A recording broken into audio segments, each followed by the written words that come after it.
Hello everybody and welcome back to Political Philosophy, and Happy New Year to everybody in the sort of Western world that has their New Year's in the sort of December-January period.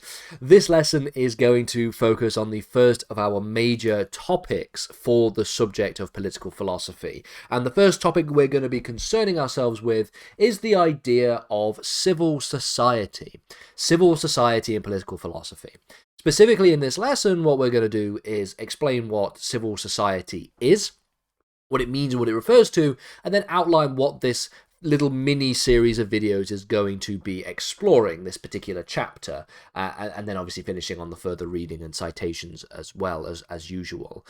So let's begin then. The concept of civil society. What do we mean when we think about the idea of civil society?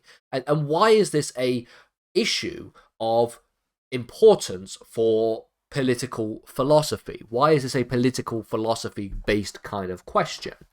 Well, the concept of civil society refers to the sort of aggregate of non-governmental organizations, of institutions and associations, all the things that exist independently of the state and that operate within the public sphere.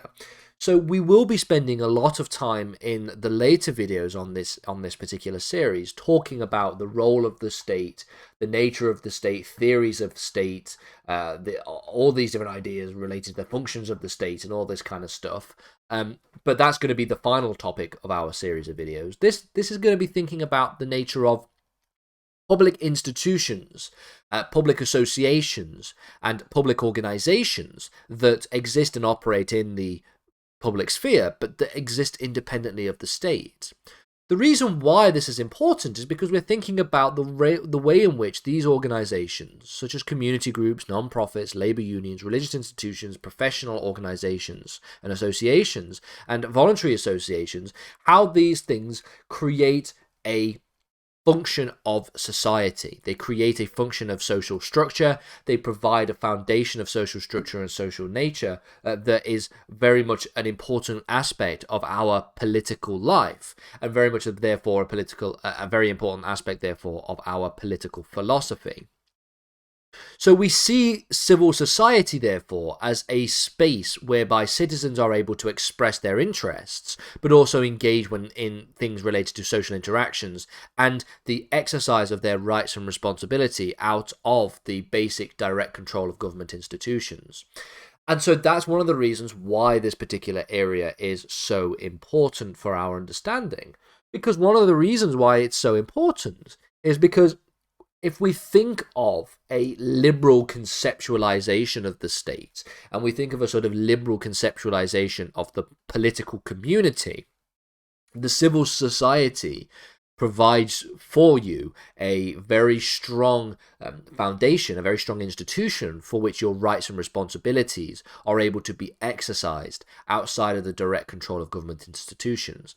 It also provides for you to have a way of direct participation in the political process outside of the strictly formalistic approaches to political theory and political engagement that you do when you think about, for example, voting in elections. Most people only vote in elections and don't really engage in politics in any way outside of that. A lot of people, in fact, don't even vote in elections. If you think about the turnout of the recent election in the 2024 United States presidential elections, the turnout is considerably lower than it was in 2020. And even then, it was considerably lower than it has been in the past.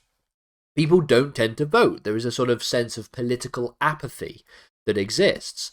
And so one of the things that essentially is important, therefore, is if people aren't going to vote, and if people aren't going to engage directly in the sort of ways in which the government and the state operates and have a direct engagement in democracy, then civil society can provide an outlet for which you can do so through religious institutions, through labor unions, through professional associations or voluntary associations, or even just community groups.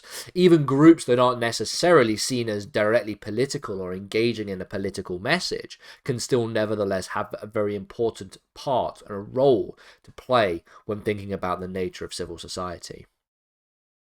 So what we're going to do is talk about in the next lesson, the origins of civil society as a concept, the sort of historical development of civil society, and some of the historical theories of civil society that have been posited by a number of earlier political philosophers, before we then think about the nature of civil society in modern philosophy, from a modern philosophical conceptualization, at which point we will then start thinking about the actual philosophy itself. What are the characteristics of civil society? Why are these characteristics philosophically important for those of us who are engaging in political theory and political ideas?